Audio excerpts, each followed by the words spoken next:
What are we working on today? A 1989 D100. Guess kind of hard to tell from right there, but this is in fact the headlight of a 1989 D100. I'm putting a big brake kit on it. Nobody sells a big brake kit for the D100. So what you do, there's a company called Industrial Chassis Incorporated.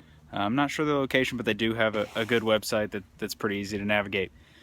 They sell Caliper Bracket for a Dakota, Dodge Dakota, about the same year. What they do offer for that Dakota is a caliper bracket that lets you put a D52 caliper. They were on big body Chevys and some of the Chevrolet trucks. They were a bigger single piston caliper. Fast forward, Wilwood sells a kit for that same truck or car that came with that caliper. Wilwood is a performance brake company, so obviously they sell better performing than stock products. The Wilwood caliper is a 2-piston 2-inch, so it has two 2-inch pistons. So coupled with the Wilwood kit for the Chevrolets and the caliper bracket for the Dakota from Industrial Chassis Incorporated, you can sneak that kit onto your D100 or D150. The Dakotas shared the same spindle assembly as the D100 for a while. That they've changed in the newer stuff, but because that those two were interchangeable at the time when this truck was built, you can use that kit for the Dakota and the Wilwood kit for the Chevrolets and put them on this full-size truck. Let me show you the components and then we'll get to the install.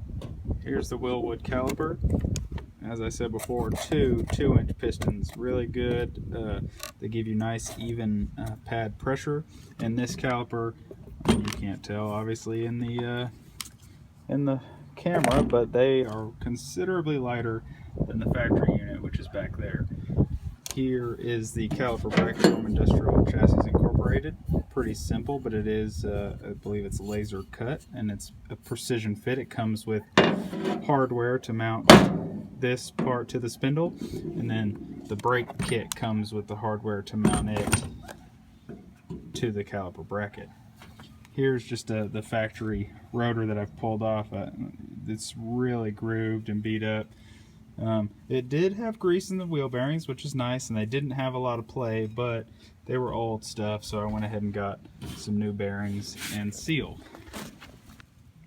Here's the caliper bracket installed.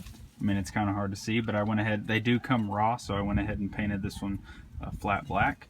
Here's the new rotor assembly. It does, on this truck, I mean, you guys know that this is the hub as well. It's not a floating rotor.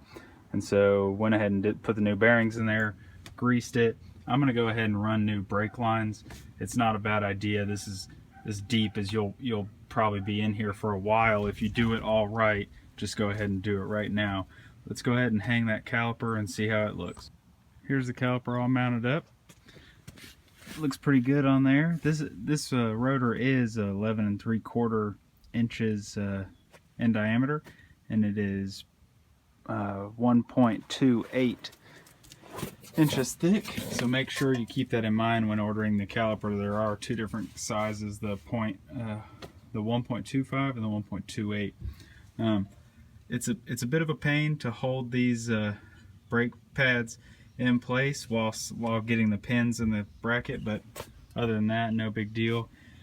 Disclaimer here, you will have to get a new Wilwood or stainless brake line, like a make your own. The factory brake line has a bend in it that will put it right into this bump stop bracket, so you'll have to get a different flexible line to make it back to this hole here. But other than that, it does look pretty good, and I'll put a link to all the parts that I used here for this swap in the description. But there it is, a Ram D100 with the Wilwood 2-piston aluminum calipers.